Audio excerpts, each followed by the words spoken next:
Bismillahirrahmanirrahim. Assalamualaikum warahmatullahi wabarakatuh.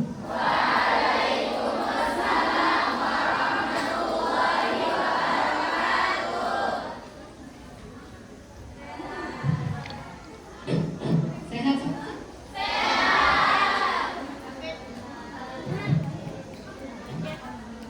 Alhamdulillah wahdah, wassalatu wassalamu ala rasulillah wa alihi wa sahbihi wa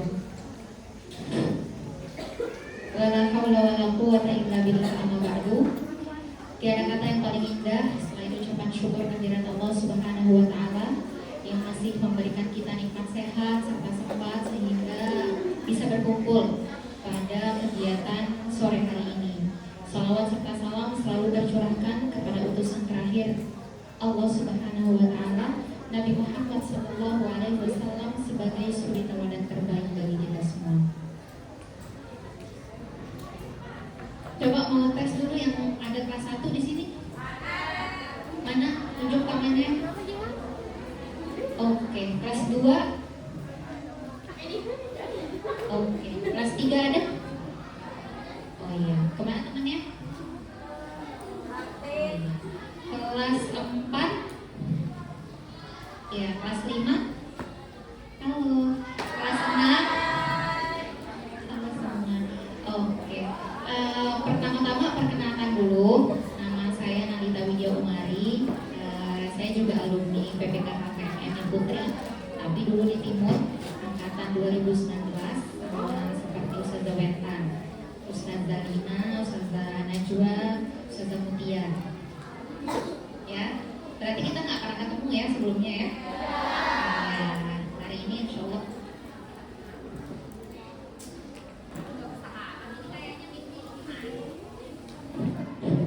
Karena berdiri aja ya.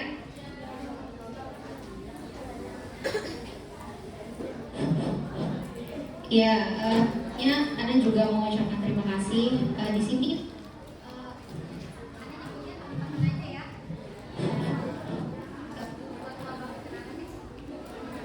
Jadi ya, kita masih seumuran insya Allah. Jadi Ana lebih senang kalau misal Ana nyebut teman-teman di sini sebutan itu, karena Ana ngerasa di sini Ana tidak mengajar. Jadi kita sharing.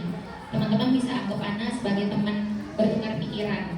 Kalau teman-teman ada pertanyaan atau sesuatu dan lain-lain, teman-teman bisa langsung tanya aja gitu. Dan terima kasih banyak, ini sangat harus diapresiasi ya, karena dulu waktu zaman Ana ada kok kegiatan-kegiatan seperti ini, tapi kita nggak ini belum. Kalau sekarang proper banget, udah setiap pembekalan. Kemarin Ana lihat ada Solibati juga, ada Sagadea kan kesini, itu juga dibuatin kayak gini. Nah, wah masya Allah sekarang anak khusus putri makin kreatif gitu, luar biasa ya. Oke, kita langsung aja ya teman-teman, karena pada ruang hari ini ternyata ada jadwal setelah ini, jadi Ana nggak bisa lama-lama. Pada kesempatan ini alhamdulillah Ana diamanahi untuk sharing sama teman-teman tentang public speaking, khususnya di bidang pidato. Ya, jadi di sini kita disclaimer dulu bahwa Ana juga bukan orang yang expert, bukan orang yang jago-jago banget, tapi Ana akan sharing, Ana akan berbagi, kemudian menceritakan hal-hal yang teman-teman mungkin perlu tahu dari apa sih public speaking itu, seperti apa sih pidato yang baik dan benar itu dari pengalaman-pengalaman Ana sebelumnya. Seperti itu. Nah, di sini sebenarnya PPT ini tidak Ana siapkan hari ini. Ini adalah PPT yang Ana gunakan ketika dulu menyampaikan tentang public speaking di organisasi ketika Ana masih kuliah di Uni Emirat Arab. Tapi Ana ngerasa kayaknya masih relate. Misal, kalau semisal materi ini Ana sampaikan ke teman-teman gitu. Di sini temanya adalah rahasia jago public speaking. Kalau teman-teman lihat di sini, if you can speak, you can influence. If you can influence, you can change lives. Ada yang tahu nggak artinya? Nggak tahu? Khusus kelas 1 harus dipertanyakan. Soalnya Anda tahu kalau anak khususnya yang bukan keren-keren. Soalnya anak dulu. Iya, kita lanjut slide-nya dulu. Ya, pertama sebelum kita ke intinya banget, kita di sini harus tahu dulu apa sih public speaking itu, gitu ya. Jadi public speaking itu adalah seni berbicara di depan umum untuk menyampaikan ide dan gagasan dengan tujuan mempengaruhi dan menggerakkan publik. Jadi di sini kata kunci public speaking itu sebenarnya ada dua. Pertama adalah seni, yang kedua adalah depan publik, depan umum. Kenapa seni? Ada yang tahu nggak kenapa seni? Siapa yang ngomong ada? Nah, jadi kenapa public?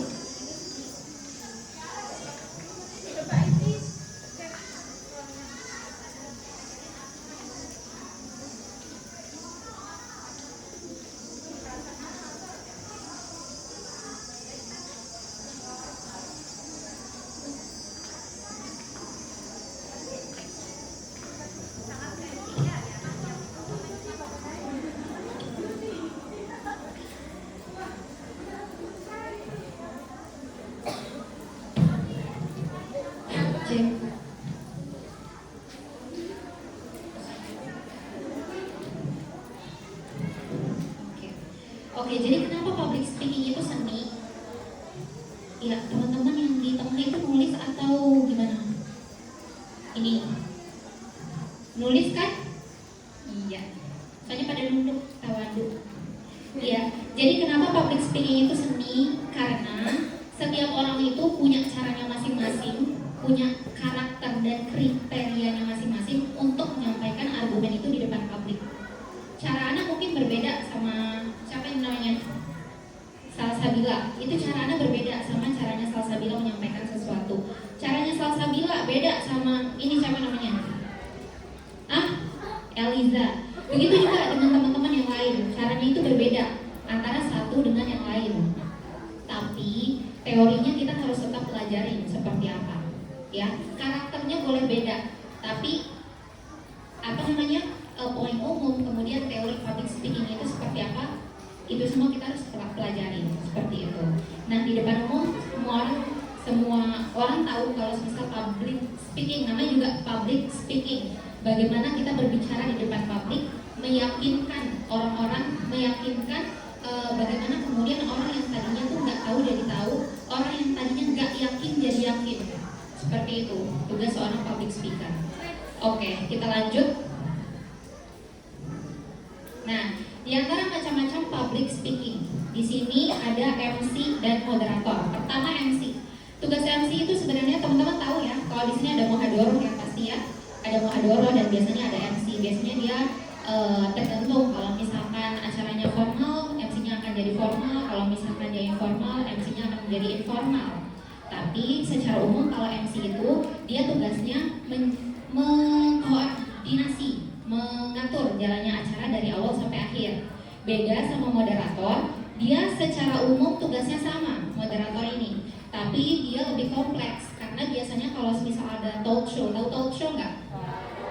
Yang ngobrol-ngobrol atau seperti podcast, itu dia jatuhnya moderator. Karena tugas moderator itu dia harus sedikit tidak harus mencari tahu dulu narasumbernya itu seperti apa, karena dia akan ngobrol sama narasumbernya. Kayak gitu. Jadi biasanya dia agak sedikit informal karena di situ dia bisa bercanda dan lain sebagainya. Jadi tugasnya itu lebih kompleks kalau moderator.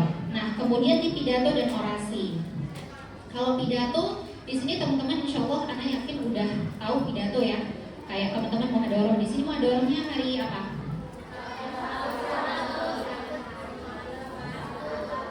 Oh, Selasa malam sama Sabtu malam. Rabu malam, Sabtu malam. Iya, jadi seperti itulah pidato. Teman-teman udah dilatih di sini. Kemudian kalau orasi, dia sama, dia satu arah, tapi biasanya karena kalau orasi, kalau teman-teman tahu orang demo, anak-anak BEM yang naik ke gedung, yang naik ke mobil, motor dengan suara yang menggebu-gebu, itu adalah orasi. Biasanya disebutnya orator. Nah, selanjutnya presentator. Ini adalah seperti yang Anda lakukan hari ini. Di sini Anda juga bawa mempresentasikan sesuatu, yaitu PPT-nya. Biasanya harusnya PPT-nya harus relate juga sesuai dengan tema yang kita sampaikan. Tapi berhubung waktu itu jadi kita pakai seperti ini, gitu ya. Kemudian kita lanjut ke slide selanjutnya. Sampai sini paham nggak perbedaannya apa dulu? Ya, tapi insya Allah kita akan fokus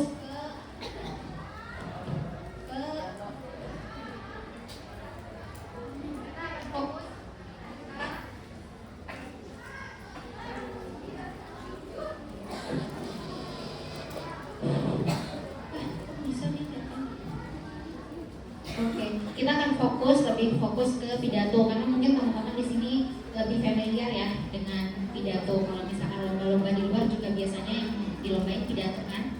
Iya.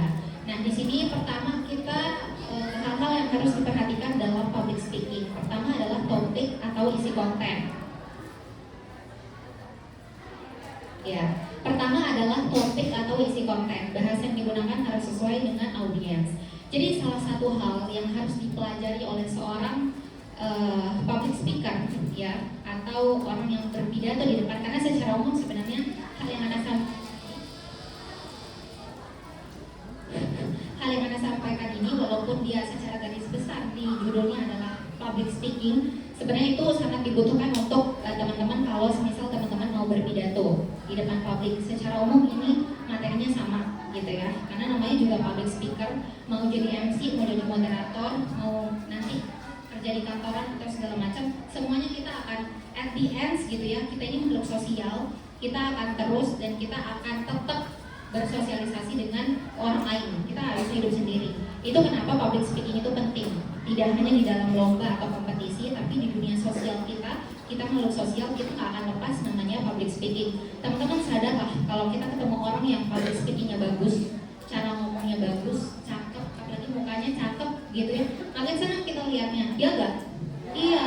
Tapi kalau semisal dia menyampaikan sesuatu nggak jelas, nggak tahu intinya apa, kita nggak akan enak dengarnya, kita nggak akan mau dengar dia lagi. Udahlah, cukup sekali aja gitu. Nah, jadi pertama hal yang harus diperhatikan oleh public speaker itu adalah audiensnya. Tahu audiens kan? Iya. Jadi siapa nih pesertanya?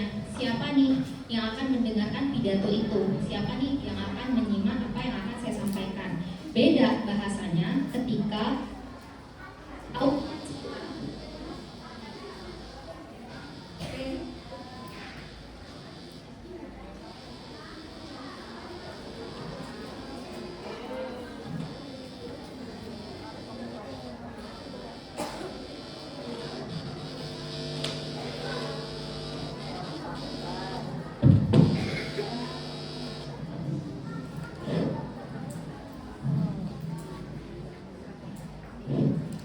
beda bahasanya ketika kita menyampaikan sesuatu atau argumen itu di depan anak kecil, orang remaja, orang dewasa, itu beda.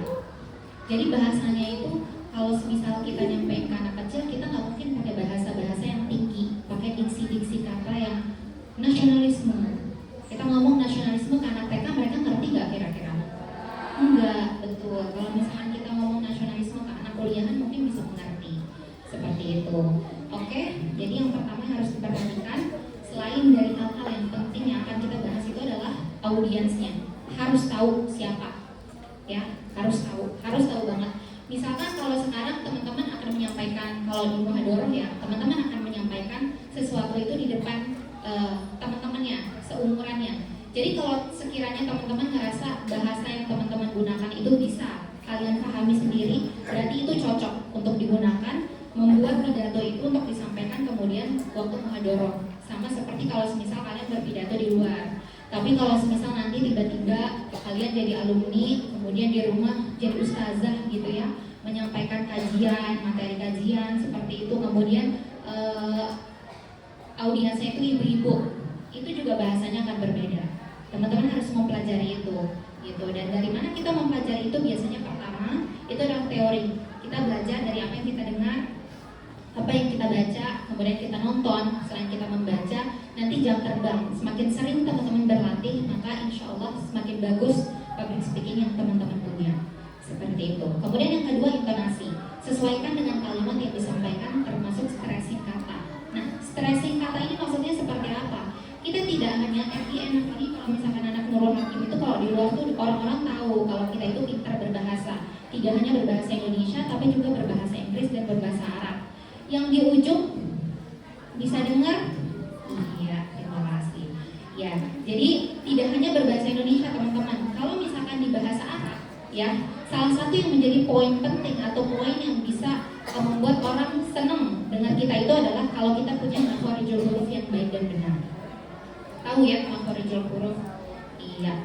Kalau semisal di bahasa Inggris kita menjadi poin penting atau poin plus yang bisa kita jual ke orang lain itu adalah kalau kita punya pronunciation yang bagus. Gitu. Contoh misalkan ya, stressing kata di sini maksudnya adalah di kata organization. Anda nggak tahu mungkin di sini setiap orang tuh punya pronounce yang berbeda-beda satu sama yang lain. Tapi dulu kalau misalkan teman-teman, Anda nggak sebut aja ya, pokoknya salah satu ustadz di sini pernah menjadi mentor Anda waktu Anda sering lomba ya dulu di pondok, itu mengajarkan bahwa stressing kata itu bukan hal yang dibuat-buat, tapi memang ada aturannya. Contoh di kalimat organization itu stressing katanya ternyata di kalimat organization gitu. Jadi teman-teman kalau misalkan teman-teman mau pidato bahasa Indonesia, bahasa Arab maupun bahasa Inggris, itu ada hal-hal yang bisa kita jual kepada publik untuk supaya biar publik atau audiens itu enak ketika mendengarin kita gitu ya. Jadi dipelajari lagi kalau misalkan bahasa Arab berarti harus punya makhorijul huruf yang baik dan benar. Kemudian kalau di bahasa Inggris dipelajari materi yang akan disampaikan kepada publik itu dipelajari mana nih stressing katanya yang harus menjadi ketika kita latihan. Kemudian sama seperti di bahasa Indonesia, Anda suka banget kalau Abu Muzakar nyampain sesuatu sebenarnya ya. Itu sebenarnya relatif. Kita bisa suka sama yang lain, tapi mungkin si B nggak suka, atau si B suka, si C nggak suka, kayak gitu nggak apa-apa. Tapi kalau anak suka, karena Abu Muzakar itu salah satu orang yang menurut anak itu jago ketika beliau menempatkan kalimat itu untuk ditekan. Artinya ketika kita menekankan sebuah kalimat, kita pengen orang itu kasih attention penuh ke kalimat ini. Kita pengen orang itu semakin yakin dengan kalimat ini. Kalimat ini akan kita jual kepada publik bahwa ini loh kalimat yang harus kalian perhatikan. Ini loh kalimat yang pentingnya yang ingin saya sampaikan kepada publik. Seperti itu. Kemudian body language. Kalau body language itu jangan kaku, usahakan diikuti dengan bahasa tubuh yang sesuai. Tahu body language kan? Body language nih, anak sekarang body language. Kapan tangan anak gerak, kapan anak maju, segala macam. Itu body language. Kalau kata Panji, tahu Panji? Panji siapa namanya ya? Wiracaksono, siapa itu namanya ya? YouTuber itu. Nah kalau kata Panji, body language itu bukan tujuan kita sebagai public speaker, tapi body language itu adalah hasil, akibat, atau efek dari kita ngomong enak. Jadi kalau misalkan kita udah ngomong enak, tangan kita bakal ngikutin, kepala kita bakal ngikutin, badan kita juga bakal ngikutin. Itu adalah efek dari kalau kita udah ngomong enak, kita udah bisa, kita udah menguasain apa yang mau kita sampaikan kepada audiens gitu. Nah tapi menurut anak pribadi, kalau misalkan teman-teman di sini kan masih belajar ya, dulu anak di pondok juga masih belajar, masih meninggikan atau memperjauh jam terbang anak gitu ketika anak di pondok pesantren. Jadi kita harus tetap belajar. Kapan misalkan nggak mungkin kita ngomong 5 tapi tangan kita 2, nggak mungkin kita ngomong di atas tapi tangan kita ke bawah. Itu nggak make sense, itu nggak masuk akal. Namanya kita belajar mungkin akan salah. Nah karena kita masih punya waktu untuk belajar, teman-teman sebelum teman-teman berpidato, teman-teman sesuaikan dulu body language-nya. Kapan nih tangan saya harus menggempal kayak gini? Kapan nih saya harus maju? Gak usah kayak orang nyanyi kayak gini pidato. Itu normal banget tuh, kayak gini pidato. Biasanya itu karena kita grogi, ya. Itu biasanya karena kita grogi. Nanti kita bahas lagi nih gimana caranya biar kita nggak grogi. Nah, yang keempat itu adalah eye contact. Dengan tatapan mata, itu akan membangun komunikasi yang baik dengan audiens. Kalau misalkan dulu waktu kecil, mungkin orang tua atau siapa guru kita mungkin yang ngajarin, udah anggap aja orang-orang itu batu, anggap aja patung, anggap aja pohon, biar kita nggak grogi. Tapi buat anak di usia teman-teman sekarang untuk menganggap manusia itu manusia itu lebih baik gitu. Jadi anggaplah audiens kita ini, Ana nggak anggap kalian batu gitu, Ana nggak anggap kalian pohon, tapi kalian ini adalah manusia, kalian bernyawa gitu. Tapi kalau misal teman-teman belum bisa menatap eye contact nih sampai mata ke mata ya, misalnya belum bisa grogi gitu, nggak apa-apa. Ana punya 2 tips yang mungkin works untuk kalian pakai, yang sebenarnya belum Ana pakai karena ini adalah hasil sharing aja sama orang lain. Alhamdulillah Ana dari dulu sejak di pondok pesantren Ana nggak grogi soal tatap mata. Jadi kalau misalkan video tuh Ana lihat tuh mata-matanya mana nih gitu kan.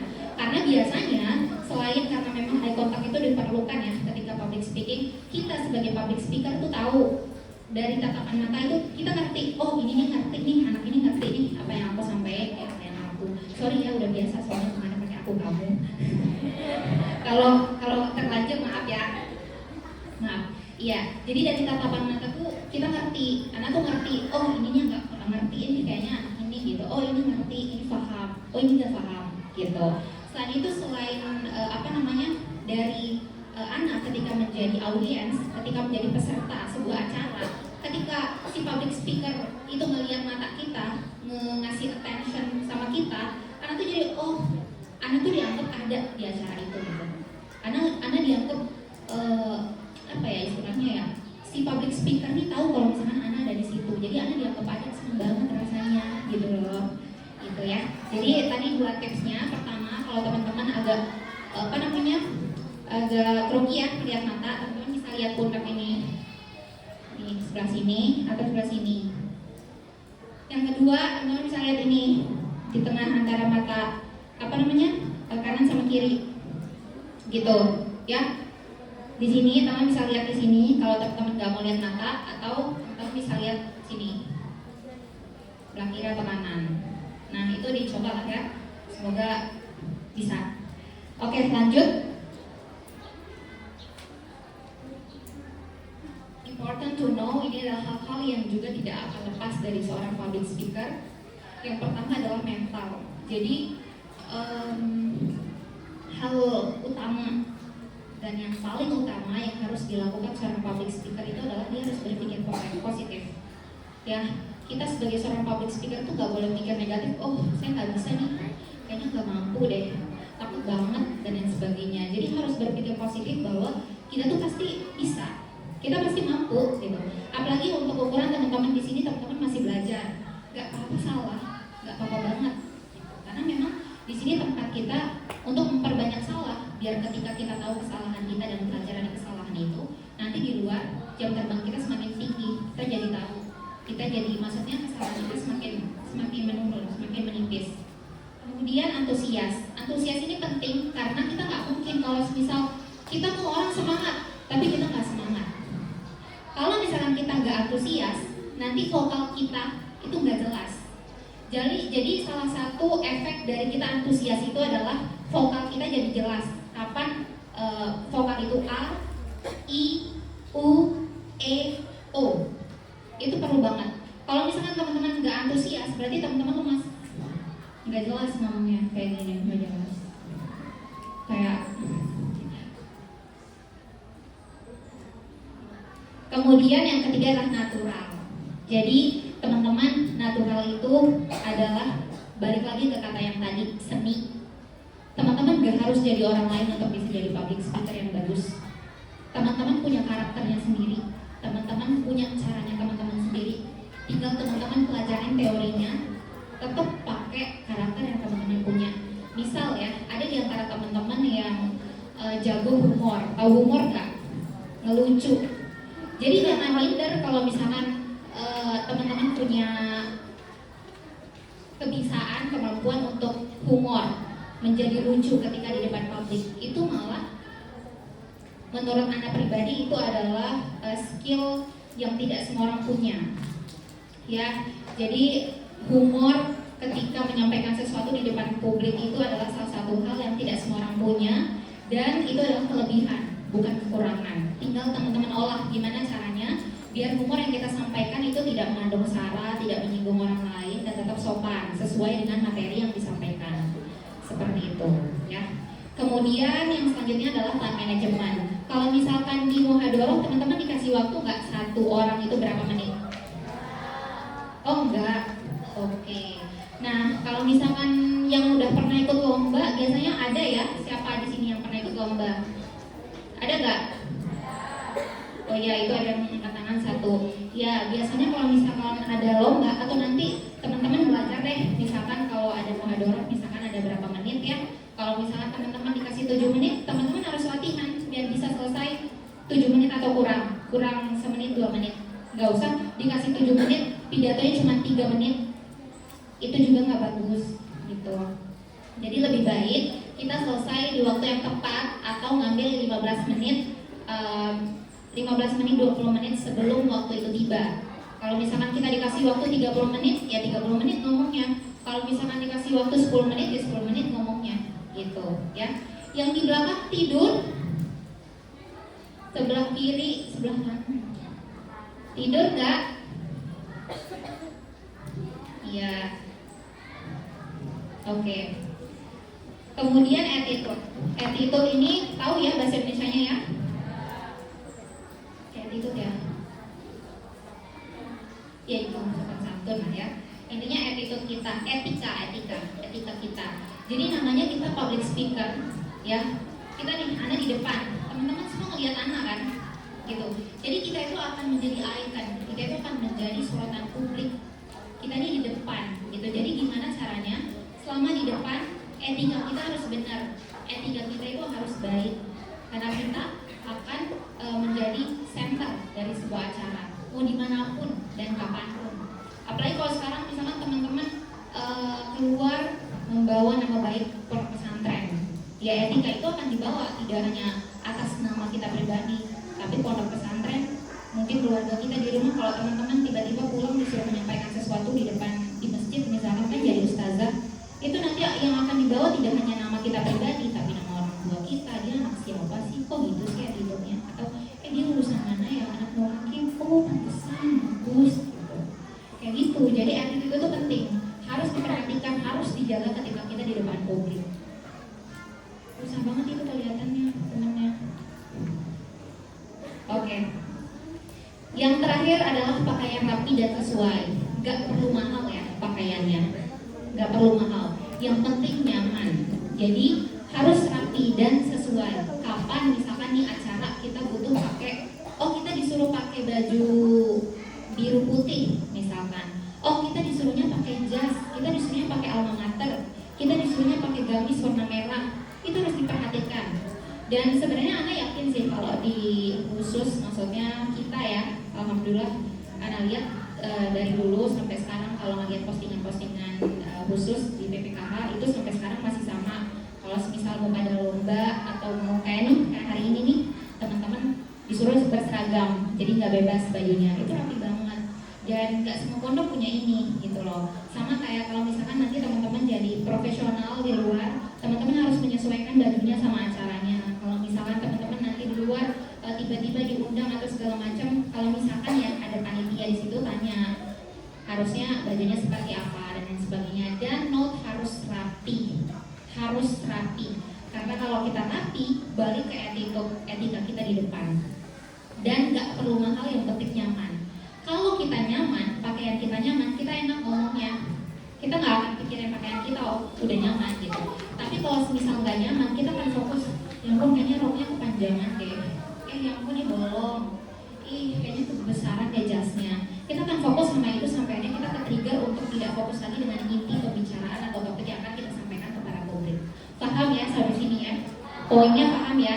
Ada yang mau ditanyakan? Oke, kita lanjut. Oke, bagian dari public speaking ini mungkin bisa menjadi salah satu inti penting juga, part of speech-nya. Pertama adalah pembuka. Kalau misalkan teman-teman notice nggak tadi Ana bukanya kayak gimana pembukaannya? Ana nggak bilang pertama-tama loh. Ana bilang tiada kata yang paling indah. Asik, keren banget. Iya, jadi itu hal-hal yang kalau misalkan teman-teman ngerasa teman-teman punya kemampuan ya untuk mengubah bahasa yang tadinya pertama dan yang paling utama itu kayak biasa banget gitu. Jadi kalau misalkan teman-teman punya ide, teman-teman bisa nonton misalkan di YouTube atau segala macam, cari sekarang udah ada ChatGPT, AI udah ngebantuin kita.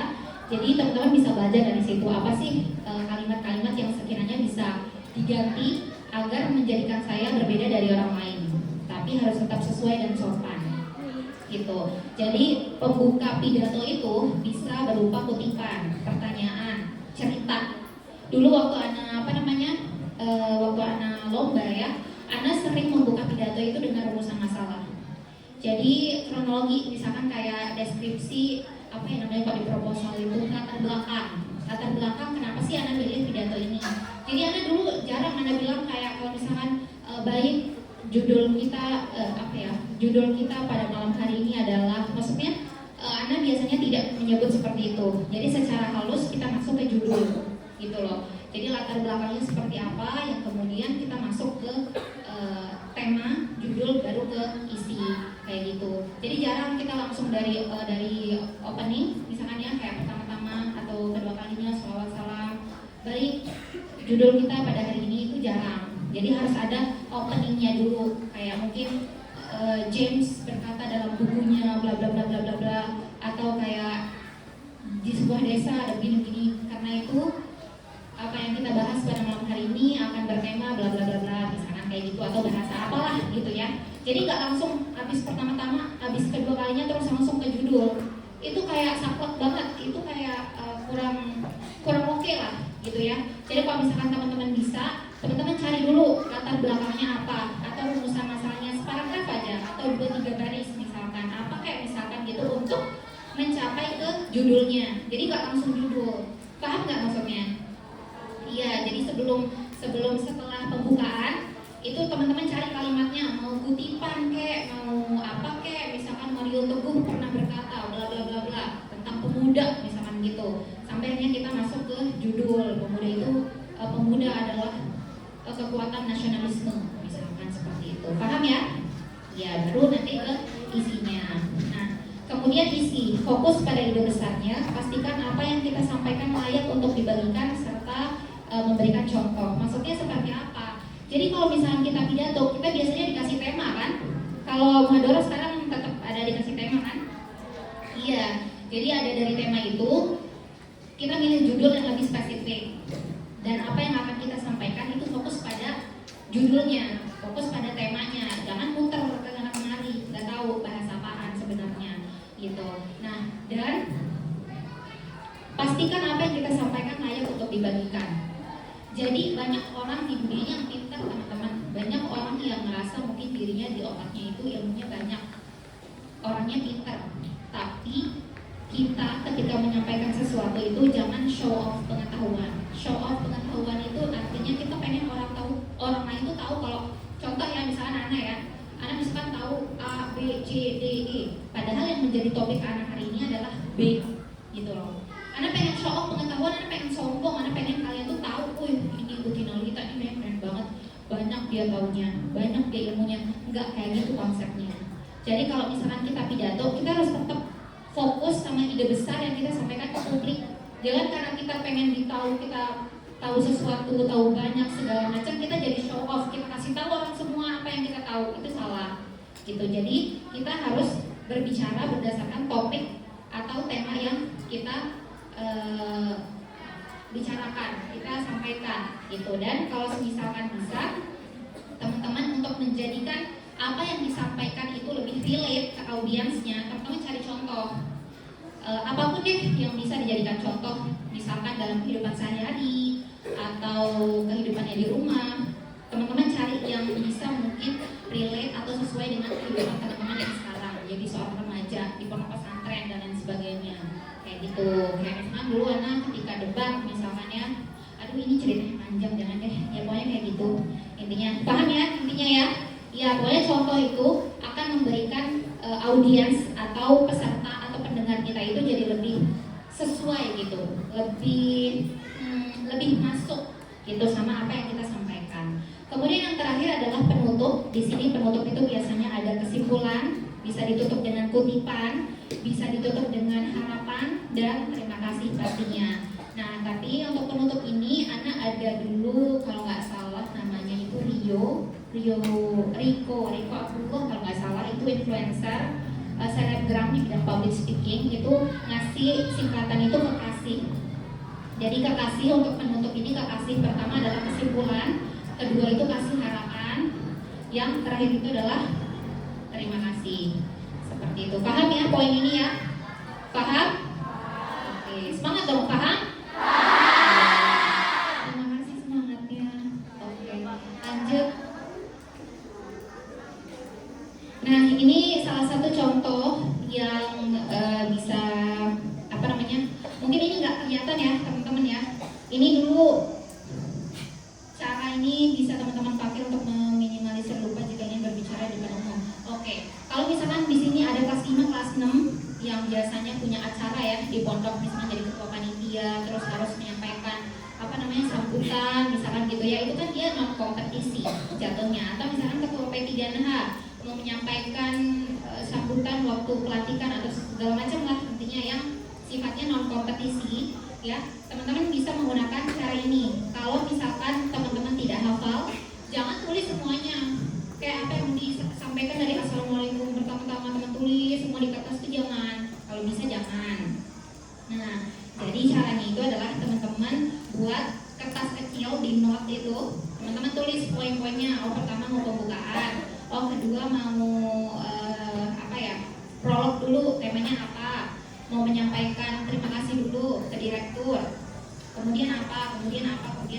Kalau misal teman-teman udah tahu nih, udah hafal nih apa yang mau disampaikan di depan publik, tapi kayaknya takut deh kalau misalkan salah atau lupa, teman-teman bisa tulis kata kuncinya. Di sini kebetulan kemarin Ana diminta jadi moderator di webinar grand opening salah satu organisasi di kampus di Alfasimia. Jadi kayak misalkan di sini ada, kalau yang nggak bisa baca ya, anak kecil memang tulisannya di sini karena ada prolog yang harus Ana sampaikan. Di sini Ana tulis pemuda dengan istilah the agent of change. Jadi Ana pengen nyampein ini nih, nggak boleh kalau misalkan Ana nggak ngucapin ini takut lupa. Jadi Ana tulis pemuda dengan istilah the agent of change. Ana udah tahu mau ngomong apa di kepala, tapi kan kadang kita manusia lupa kan. Jadi Ana tulis sebagai pengingat, oh harus nyampein ini nih, nanti kita elaborasi ngomong apa selanjutnya. Terus di sini Ana ada tulis juga ingetin waktu 30+15. Kalau misalkan waktu itu Ana kondisinya jadi moderator, ya, jadi ada pembicara waktu itu kan. Ana harus ngingetin pembicaranya kalau misal 30 menit itu waktu untuk dia menyampaikan pidatonya, menyampaikan materinya, 15 menit itu untuk tanya jawab gitu. Jadi apa hal-hal yang mungkin tidak boleh terlewati, Ana tulis seperti ini. Jadi Ana nggak nulis dari pertama sampai akhir mau ngomong apa jadi moderator gitu ya, apalagi jadi pembicara publik. Karena kalau misal teman-teman secara profesional tapi non kompetisi, terus teman-teman punya materi kertas, teman-teman tulis, teman-teman baca, itu jadi jelek. Jangan jelek deh, kurang bagus gitu ya, kurang bagus, kurang cakep, jadi monoton. Pokoknya ya gitu dah. Ngerti kan ya? Bisa dibayangin ya kalau misalkan orang pidato terus baca kayak gini pidato di depan, nggak ada eye contact-nya, nggak ada body language-nya, jadi nggak bagus kan? Iya seperti itu. Nah kalau misalkan kompetisi itu tergantung kondisi dan keadaan. Jelas kalau misal kompetisi itu kita latihan dulu, kita buat apa materinya, kemudian kita hafal, kita pahami, baru kita sampaikan ke depan publik. Kemudian lanjut slide-nya. Oke, ini tips untuk menghilangkan rasa grogi. Di sini ada yang masih grogi? Ada yang merasa udah tidak grogi lagi ketika berbicara di depan publik? Ada yang udah expert, udah jago? Ada yang merasa? Hebat. Iya, tapi saya pribadi, maksudnya Anda juga walaupun udah sering tetap ada groginya. Tapi kalau menurut Anda pribadi, grogi itu artinya kita tumbuh. Kita tumbuh ya, grogi itu artinya kita tumbuh. Kenapa? Karena kalau misalkan dulu Anda berbicara di depan publik, di depan teman-teman misalkan ya, di depan teman-teman, oh Anda udah nyaman nih, Anda udah gak grogi lagi di depan teman-teman Anda. Ketika udah ada ustazah nih, ada ustazah di depan, Anda grogi lagi, berarti artinya Anda tumbuh. Ada level yang naik di situ, yang tadinya seumuran sama yang seumuran, kemudian ada asatis, jadi naik lagi levelnya grogi lagi. Jadi setiap kali grogi, karena artikan itu tumbuh, kita tumbuh dengan audiens yang baru. Jadi jam terbang kita semakin tinggi lagi. Oh, kalau misalkan biasanya kita hanya berhadapan dengan anak-anak pondok aja, misalkan di dalam pondok kita muhadharah, misalkan gitu ya. Udah nyaman nih, udah gak grogi lagi. Ketika kita dibawa keluar, misalkan tetap sama anak pondok juga, tapi mungkin sama teman-teman di umum ya, kita grogi lagi. Artinya kita tumbuh dengan audiens yang baru, dengan pengalaman yang baru. Itu akan mengajarkan kita jam terbang, akan jauh lebih tinggi, akan jauh lebih luas, dan itu yang akan membuat kita menjadi jago di masa depan. Gitu. Kemudian di sini tipsnya seperti apa? Untuk teman-teman yang masih sering grogi ketika menyampaikan pidatonya, cara melatihnya yang pertama adalah siapkan diri dan pahami materi dengan baik. Kenapa paham? Kenapa Anda nggak bilang hafal di sini ya? Karena wajar kalau semisal teman-teman di masa yang sekarang itu membuat pidato itu masih membuat ya, masih membuat sendiri, buat sendiri, kemudian dihafal. Itu wajar banget, nggak apa-apa. Tapi ketika teman-teman membuat pidato, teman-teman hafal pidatonya, jangan hanya dihafal, tapi harus dipahami. Kenapa? Karena kalau misalkan kita ngandelin hafalannya aja, ketika kita lupa, kita akan stuck di situ. Kalau kita hafal aja, kita bakal diem, dan kita akan ngulangin kalimat yang sama dengan memuja, kayak gitu. Itu kalau misalkan kita hafal, kita bakal stuck di kalimat itu karena kita nggak punya pilihan lain, gitu loh. Dan itu tentu tidak bagus ya, kurang bagus. Kemudian kalau semisal kita paham, jadi ketika kita buat materi, kita buat pidatonya, kita hafal, kemudian kita pahami apa yang kita mau sampaikan. Ketika nanti sudah menyampaikan di depan publik terus lupa, ya, ketika lupa di depan nih, teman-teman bisa elaborasi kalimatnya dengan bahasa-bahasa yang lain, sampai akhirnya tujuan utamanya tetap teman-teman bisa sampaikan ke publik, tapi dengan bahasa yang berbeda dari apa yang sudah teman-teman tulis di teks itu. Ngerti? Iya. Jadi kita punya kosakata yang banyak di kepala kalau kita paham. Oh, anak pengen ngomong tentang sekolah, gitu ya. Deskripsinya itu banyak, kita bisa pakai kalimat A, kalimat B, kalimat C, tapi intinya mau menyampaikan tentang sekolah. Itu kalau kita paham. Tapi kalau kita hafal, kita hanya punya satu opsi, kalimat A-nya aja. Jadi kalau misalkan kita lupa, kita diam di tengah, sampainya kita ingat kalimat A ini apa ya, gitu. Tapi kalau semisal kita paham, kita punya banyak opsi, ada kalimat A, kalimat B, kalimat C, intinya adalah sekolah itu sendiri, gitu. Paham ya? Oke. Ya Allah, udah pada lemes ini? Udah makan siang kan? Nggak ada puasa hari Selasa ya? Iya, jadi harus semangat. Kemudian yang kedua, berpikir positif dan jangan panik. Ini salah satunya bisa teman-teman lakukan ketika dengan cara tarik nafas. Waktu udah di depan nih, misalkan ya, udah di depan nih mau ngomong. Nggak apa-apa, teman-teman nggak langsung ngomong. Teman-teman tarik nafas dulu. 3 kali caranya. Selain itu, teman-teman bisa melihat audiensnya dulu. Audiensnya dari mana nih? Audiensnya dari sebelah kiri sampai sebelah kanan, depan, pojok sampai sana, seperti itu. Jadi kita sebagai public speaker tuh tahu nanti mata kita tuh mau kemana, nggak cuma ke sini aja, ke sini bisa, ke sana bisa, ke belakang sana bisa, ke tengah, sana, ke samping, seperti itu, ya. Jadi nggak apa-apa kalau misal kita baru mulai pidato, misalkan baru berdiri, itu nggak usah langsung assalamualaikum warahmatullahi wabarakatuh. Harus tenangin diri dulu kalau misal memang ada panik, ada grogi dalam diri kita, gitu ya. Itu wajar banget. Dan kalau menurut anak pribadi sih, dulu anak siasati dengan senyum. Jadi anak ngerasa kalau misalkan anak senyum, kita senyum ke audiens, kita happy, audiens juga happy, dan kita jadi lebih tenang. Karena kalau semisal grogi kita ilangin itu rasanya nggak mustahil gitu ya, kayak nggak mungkin. Caranya adalah gimana caranya grogi itu kita turunin. Karena untuk menghilangkan grogi rasanya itu mustahil gitu loh. Nah, kemudian yang ketiga adalah ikhlas ketika salah, ya. Ikhlas ketika salah. Jadi kalau semisal teman-teman sudah berusaha, sudah ikhtiar maksimal, tapi ternyata ketika menyampaikan argumennya, menyampaikan pidato di depan publik itu masih salah, nggak apa-apa. Ikhlas aja kalau kita salah setelah ikhtiar yang benar. Kecuali kalau misalkan teman-teman nggak latihan, nggak ikhtiar yang baik, tidak punya persiapan yang matang, terus tiba-tiba salah, ya udah salahin aja dirinya sendiri, gitu. Tapi kalau misal sudah latihan, sudah maksimal, persiapannya bagus, baik, dari pakaian segala macam, terus salah, ya nggak apa-apa gitu loh, ya nggak apa-apa karena usia teman-teman, jenjangnya teman-teman sekarang di Muhadoroh, yakin deh kata anak, itu kalau teman-teman seriusin Muhadoroh di pondok ini, nanti di luar ketika teman-teman jadi alumni itu bermanfaat banget 100%. Karena sama kayak dulu anak ketika di pondok pesantren juga orang-orang ngomong kayak gitu, tapi kita nggak tahu rasanya ketika kita masih nyantri, kita nggak akan bisa relate, kita nggak akan bisa menerka-nerka apa sih maksudnya ukti ini, apa sih maksudnya ustazah ini gitu. Tapi semua kalau misal teman-teman maksimalkan apa yang diberikan pondok pesantren, nanti di luar itu akan kepake 100% insya Allah. Apapun profesinya, apapun kegiatannya. Nah, yang keempat, jangan berniat tampil untuk menunjukkan diri kita lebih baik dari orang lain.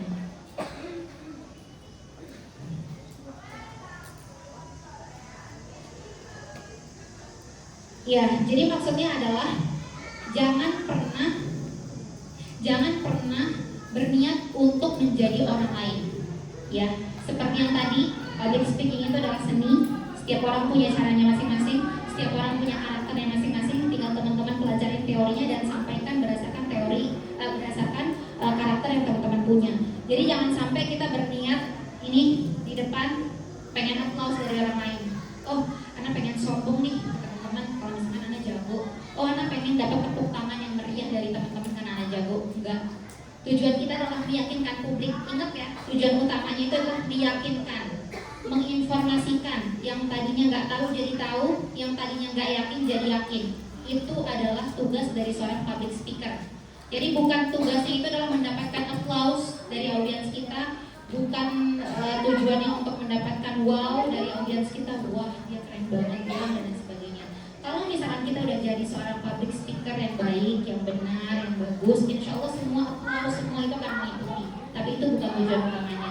Jadi bukan sombong ya, seperti itu. Kemudian yang kelima, yakin terhadap diri sendiri. Karena kalau misalkan kita nggak yakin, gimana kita meyakinkan orang lain? Ya enggak? Iya, jadi kita harus yakin dulu sama diri kita sendiri, baru kita meyakinkan orang lain terhadap apa yang kita sampaikan kepada audiens. Oke, selanjutnya.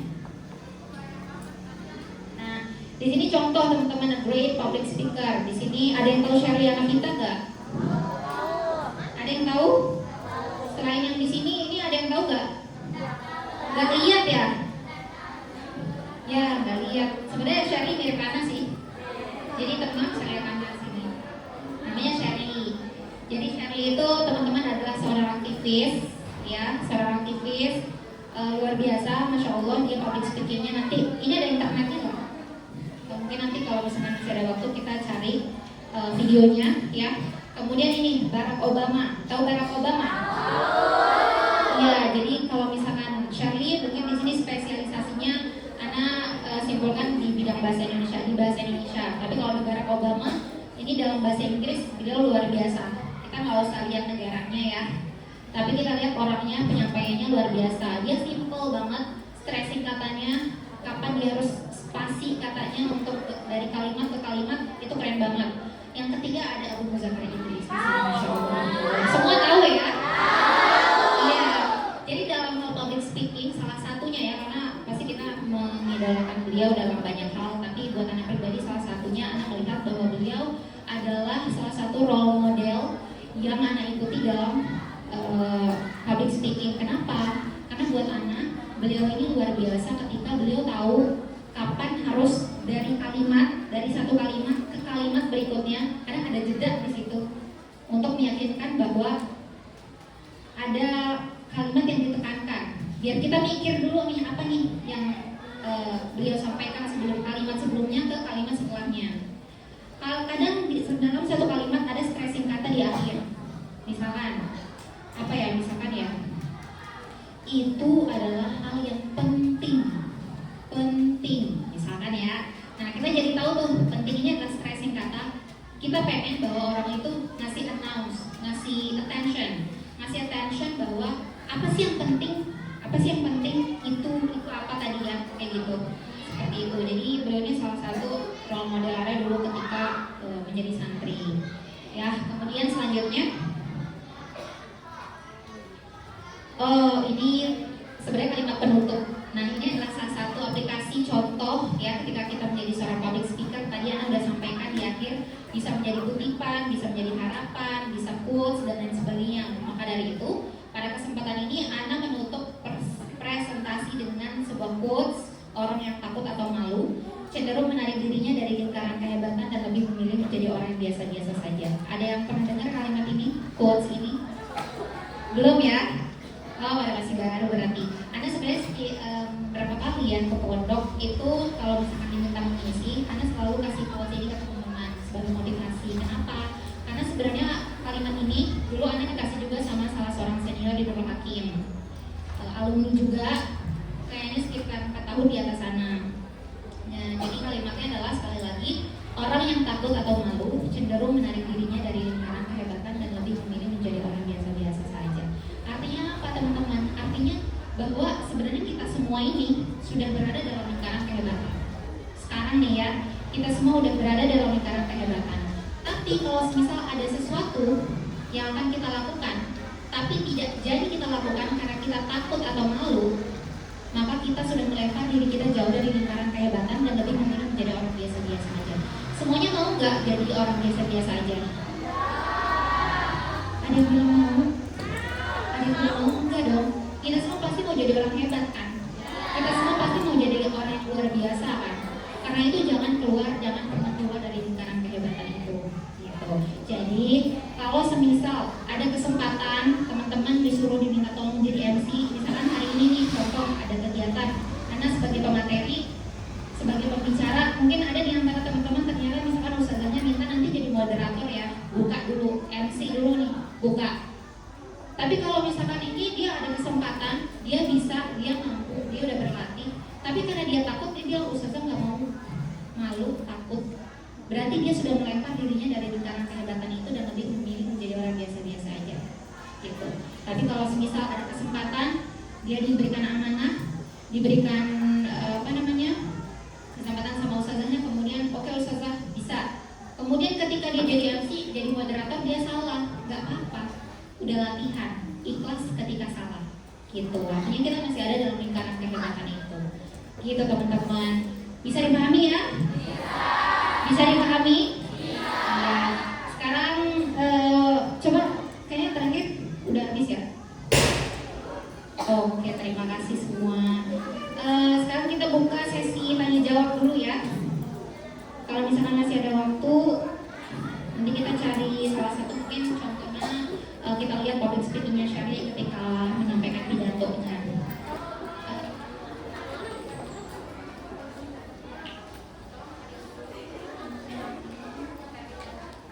Oke, sambil kita nunggu teman-teman, ada yang mau bertanya? Ya, boleh, silakan. Siapa namanya? Siapa?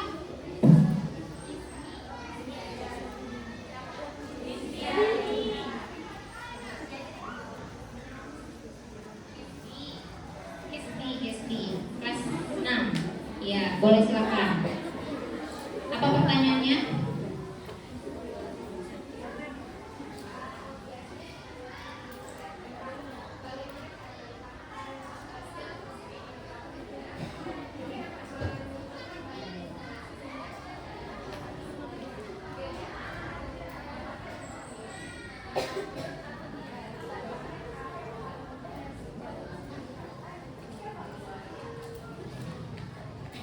Oke, itu pertanyaannya.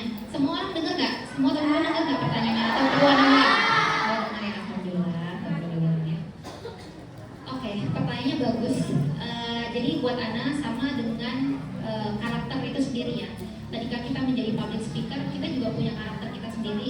Itu adalah seni yang kita punya. Sama dengan kalau misalkan kita nyari contoh. Kalau misalkan kita nyari di internet, itu pasti ada banyak banget tips dari berbagai macam sumber. Banyak banget tips dari berbagai macam sumber. Kalau Anda pribadi, Anda bakal lihat, Anda bakal nyari. Kalau misalkan Anda lihat ada satu contoh yang bisa Anda jadikan role model, Anda ambil dari dia aja. Gimana cara dia? Oh kayaknya nih sama kayak yang tadi, contohnya ada Shirley. Menurut Anda, cara Anda dengan Shirley ini kayaknya karakter yang Anda punya kayak sama deh kayak Shirley. Anda lihat gimana cara dia menyampaikan sesuatu. Kalau misalkan kebetulan di YouTube-nya, Shirley juga menyampaikan ada tips-tips public speaking. Jadi Anda contohin dia. gitu. Oh mungkin anak ngeliat public speaker lagi yang namanya Rico misalkan ya, dia seorang public speaker tapi nggak cocok sama karakter yang anak punya, kayaknya anak nggak mau deh kayak dia gitu. Jadi nggak apa-apa, kita nggak usah ngambil dari semua ini, tapi kita search mana yang kiranya bisa kita ambil. Kita melihat misalkan oh ada konten A, konten B, konten C, oh tapi kayaknya yang paling cocok sama anaknya konten A deh sama si Fulana, kita tuh si Fulan, jadi ambil dari situ aja gitu. Untuk tipsnya. Tapi untuk cara kita meningkatkan public speaking itu adalah salah satu ya coba yang bisa kita gunakan. Alhamdulillah teman-teman di sini dikasih media muhadoroh ya. Jadi di muhadoroh itu teman-teman dilatih untuk membuat pidato pertama, membuat pidato, berpikir kritis. Kalau misalkan teman-teman serius, teman-teman buat pidato yang serius. Jangan cuma asal yang penting selesai gilirannya muhadoroh gitu. Jadi jangan kayak gitu. Jadi buat yang niat gitu loh, dari pidatonya itu buat yang niat, walaupun itu simpel ya. Simpel karena kita ngeliat di pondok pesantren itu mulu gitu kegiatan kita. Padahal kalau kita seriusin itu di luar nanti baru berdampak. Baru teman-teman akan mikir, untung dulu ada muhadoroh di pondok. Yakin ya? Bener. Pondok-pondok atau sekolah-sekolah yang gak punya muhadoroh itu mungkin secara public speaking di luar agak kurang kalau misalnya dia nggak latihan sendiri gitu. Itu yang pertama, teman-teman udah punya medianya. Kalau kita nggak punya media, oh nggak cukup nih sama muhadoroh aja misalkan ya, teman-teman bisa coba cari satu topik, misal ya mau ngomongin soal pendidikan, ngomong aja sendiri. Jadi ngomong soal pendidikan, ngomong aja sendiri tentang pendidikan, begini pendidikan sebaiknya seperti ini menurut saya, bla bla bla, ngomong sendiri gitu. Kalau misalkan sekarang kan nggak punya HP ya, jadi mungkin ya udah sekadar ngomong aja, cari satu topik, ngomong terus kayak gitu. Cari kalau misalkan tapi di sini nggak boleh bawa buku ini ya, buku bahasa Indonesia ya, boleh nggak? Boleh? Ya kalau misal, Ana sih yakin bahwa pembicara yang baik biasanya itu lahir dari pendengar yang baik dan pembaca yang baik. Kenapa? Karena dari kita mendengar, dari kita membaca, kosakata di kepala kita banyak gitu loh. Jadi kalau misalkan udah banyak di kepala, kita udah dengar, kita udah baca, nanti secara tidak langsung ketika kita latihan kan kita punya media muhadoroh. Tapi kalau muhadoroh nggak cukup, latihan sendiri. Nanti dari situ itu akan membuat kita jadi nggak belibet, tau belibet nggak? Jadi yang tadinya mau ngomong I jadi O, mau ngomong I jadi A, kayak gitu itu belibet. Gitu yang tadinya mau ngomong apa ya, kalimat yang mirip ya? Bantu dong, bantu. Gak tau ya, pokoknya biar nggak muter-muter gitu. Jadi latihannya seperti itu. Cari satu tema, satu topik pendidikan. Atau kalau pinter politik, kayak tinggi banget ya politik. Mau ngomong tentang pondok pesantren atau Kismulugo, bagian bahasa, bagaimana seharusnya bagian bahasa di pondok pesantren menurut saya begini, oh begini, dan segala macam.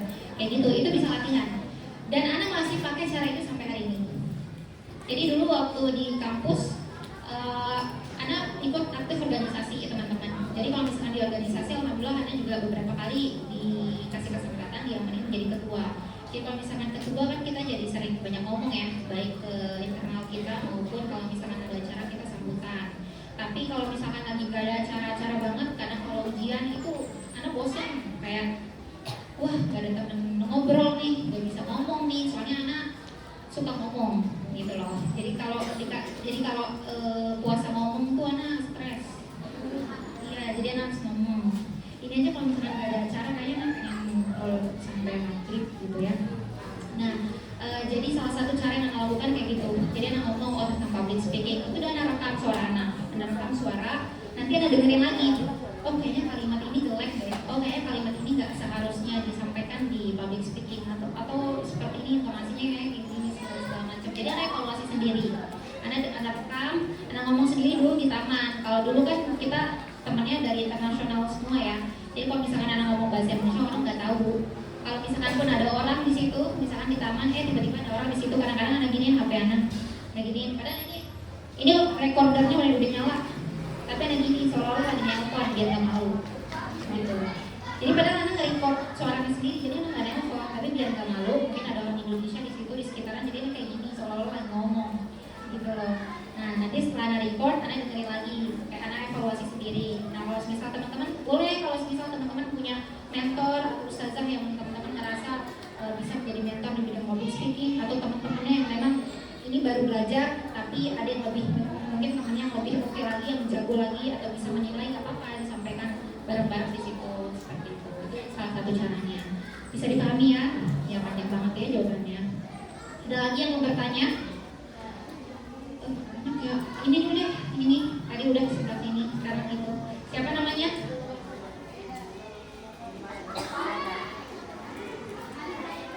Maida. Kelas berapa Maida?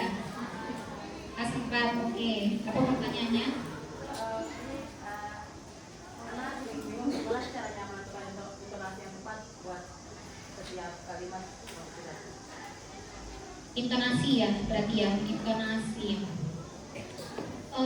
Secara umum sih, kalau misalkan kita ngomong intonasi, itu disesuaikan aja sama kalimatnya. Kalau semisal intonasinya itu memang kalimatnya itu tentang harus disampaikan dalam semangat kebahagiaan. Misalnya kita ngambil Sirah Nabawiyah, misalkan ya, dalam Sirah Nabawiyah, oh mungkin ada kalimat dia perang, misalkan ya, itu harus kita semangat.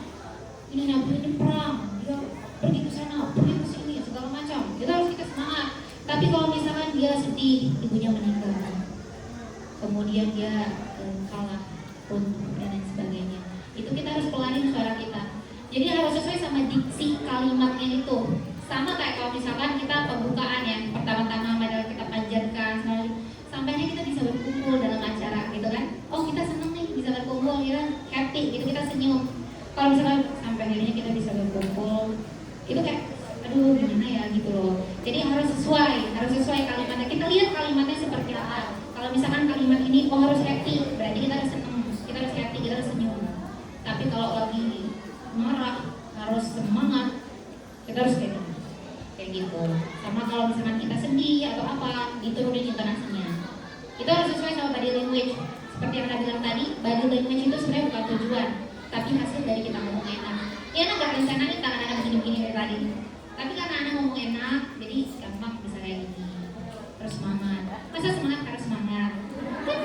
Gak make sense ya, jadi harus semangat gitu. Kalau senyum kan Anda bilang senyum ya, senyum. Kayak gitu. Semoga bisa dipahami ya.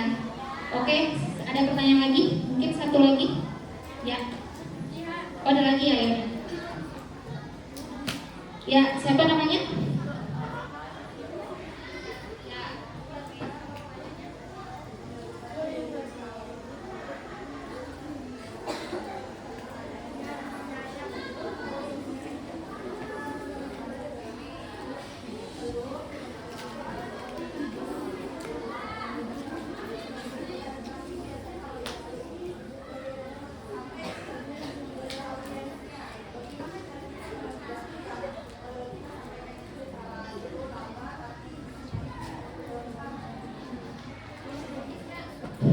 Ini sebenarnya agak nggak mudah ya, maksudnya isi lengkap sama nggak lengkap itu kayak gimana maksudnya?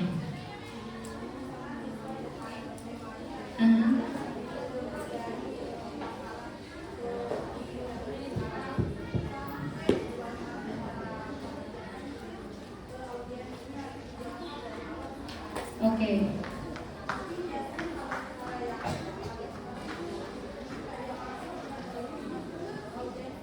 Maksudnya cepat penyampaiannya. Oh, oke, mengerti ya. Oke. Iya, jadi itu balik lagi ke yang tadi ya. Kita harus tahu audiens kita siapa. Jadi kalau misalnya nanti bilang ini cepat dipahami, ini nggak cepat dipahami, berarti nanti tahu audiens nanti siapa. Itu tugas nanti sebagai public speaker, tugas kita sebagai public speaker untuk mikir. Karena menurut Ana, buat pidato itu juga melatih kita jadi orang kritis. Dulu Ana senang banget waktu Ana buat Ana lomba, jadi Ana buat pidato sendiri. Jadi secara tidak langsung cara berpikir kita tuh jadi kritis. Gimana caranya? Oke, audiens saya ini menit yang saya dikasih cuma 7 menit. Gimana caranya yang tadinya banyak disingkat jadi 7 menit aja. Itu tugas kita gitu. Jadi setelah Ana nggak buat pidato lagi agak kritis kepala Ali gitu loh. Jadi sebagai seorang public speaker, kepala Ali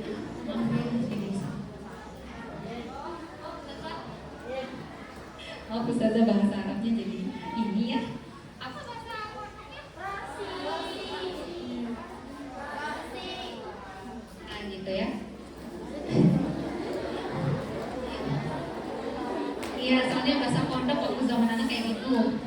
kalau di kampus padahal Ana pakai jurusan bahasa Arab teman-teman ya. Tapi karena ini di pondok jadi vibes pondoknya masih kepala li kayak gitulah bahasanya dulu kita ya. Alhamdulillah insya Allah hari ini Ana insya Allah yakin teman-teman bahasa Arabnya lebih bagus lagi dari bahasa pondok kita dulu gitu ya. Jadi kayak gitu ya tazkiyah. Jadi harus dipelajari dulu audiensnya siapa. Tergantung kalau misalkan itu di lingkup memang di pondok pesantren atau waktu kompetisi itu harus disesuaikan juga. Harus disesuaikan juga gimana ya caranya. Itu tugas nanti untuk berpikir kritis. Karena tergantung tema juga kan, kadang-kadang gimana caranya, oh kayaknya ini nggak perlu deh Ana sampein, oh ini kayaknya penting harus Ana naikin kayak gitu. Jadi itu tugas nanti untuk berpikir kritis. Tapi jangan lupa pikirin audiensnya, perhatikan menitnya, time managementnya. Mungkin satu pertanyaan lagi tadi, siapa dari sebelah sini? Ada yang mau nanya tadi? Siapa? Gak ada? Oke. Ada sebelah sini? Oke, yang pakai kacamata siapa namanya?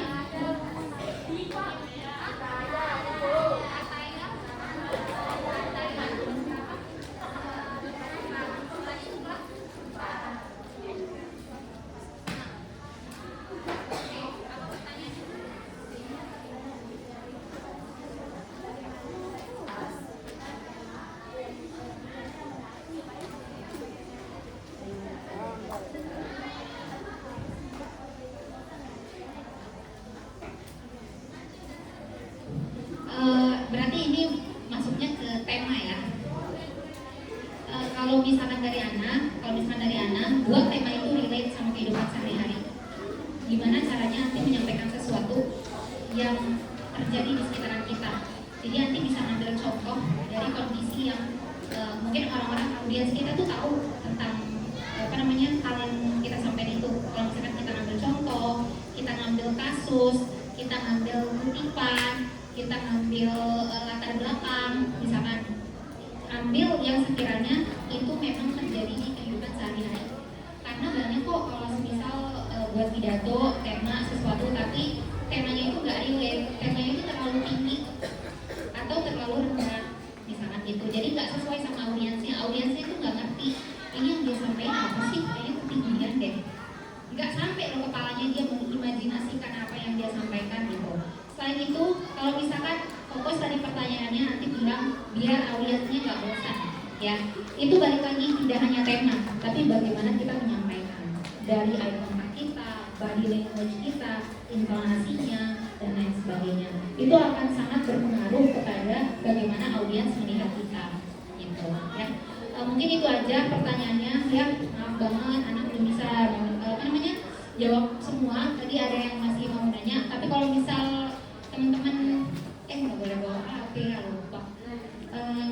Sebenarnya Ana sering sih jawab pertanyaan kalau di Instagram atau di WhatsApp, Ana sering. Tapi kalau misalkan anak tahu dia Nurul Hakim, biasanya kebetulan ada banyak chat di Instagram. Tapi kalau misal Ana tahu dia Nurul Hakim, Ana balas. Tapi kalau misalkan enggak, ya maaf banget gitu loh. Jadi kayak kalau misal ada apa-apa, teman-teman kan hari ini alhamdulillah Ana diamanahi untuk public speaking ya. Tapi kalau teman-teman nanti mau tanya tentang kuliah dan lain sebagainya, insya Allah Ana juga available kalau misalkan teman pulang, liburan, jangan bawa HP ke pondok tapi ya kayak gitu bisa ditanyakan. Insya Allah kedepannya Ana mohon doa ya, mumpung lagi kayaknya lebih dari 40 orang ini sedang membuat sebuah project platform di bidang beasiswa. Nanti insya Allah itu akan membantu teman-teman dari NTB khususnya untuk mendapatkan beasiswa ke luar negeri. Semoga lancar, semoga berkah ya. Amin, amin, amin ya, seperti itu. Bisa YouTube-nya, mungkin kita nonton satu contoh aja di Shirley.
dia stres singkatnya di situ.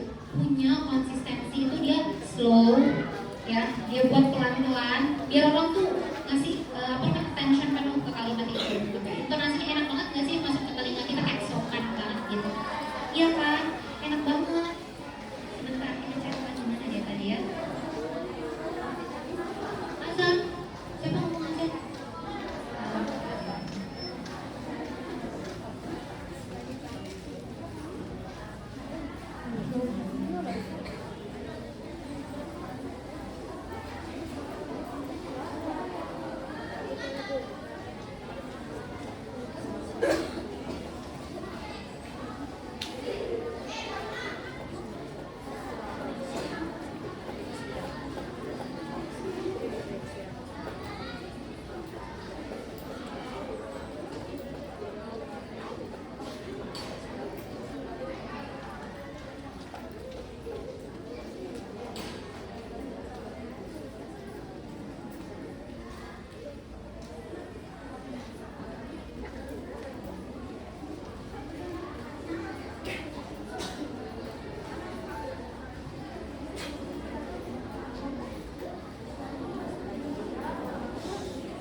Termasuk skill-skill yang kita miliki harus terus beradaptasi. Pada kulit video ini bisa bermanfaat. Kita mulai dari apa itu public speaking. Bagian ini agak panjang karena yang banget teman-teman juga pada tahu apa itu public speaking. Secara harfiah kita bisa bilang bahwa public speaking adalah suatu bicara di depan umum.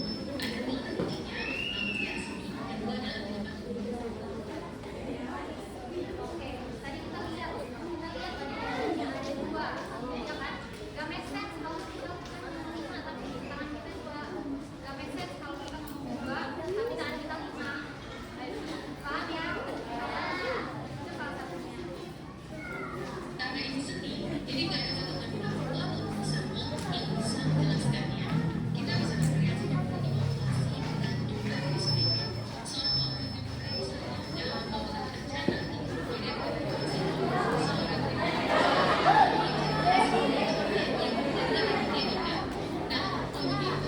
you find your own way. Dalam proses eksplorasi itu sendiri, teman-teman akan ketemu sebetulnya ciri khas kita dalam menyampaikan sesuatu itu seperti apa, dan kita ingin membentuknya seperti apa. Karena kunci yang kedua adalah di depan umum. Nah, tadi jadi kita bilang membentuk. Tangannya ikut gini.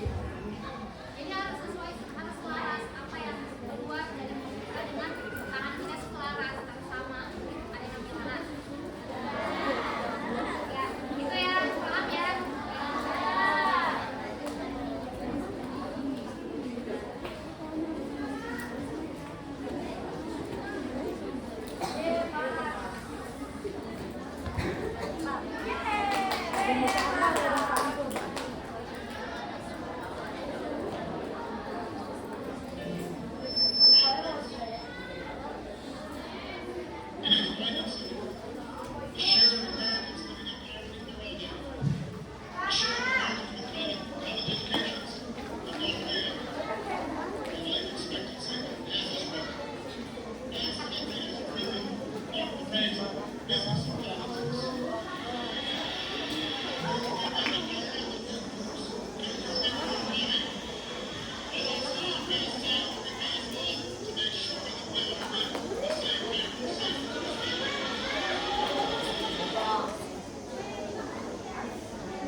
Oke, kurang lebih contohnya seperti itu ya.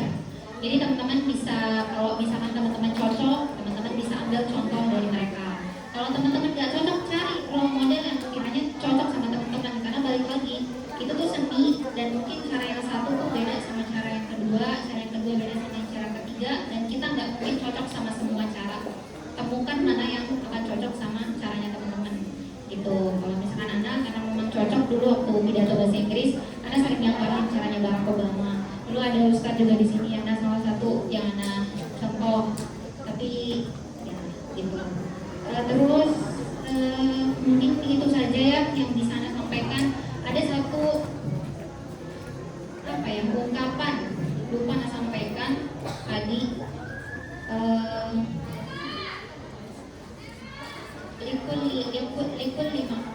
Likul lima mako malikul lika lima merasa tidak Tuhan mako gitu.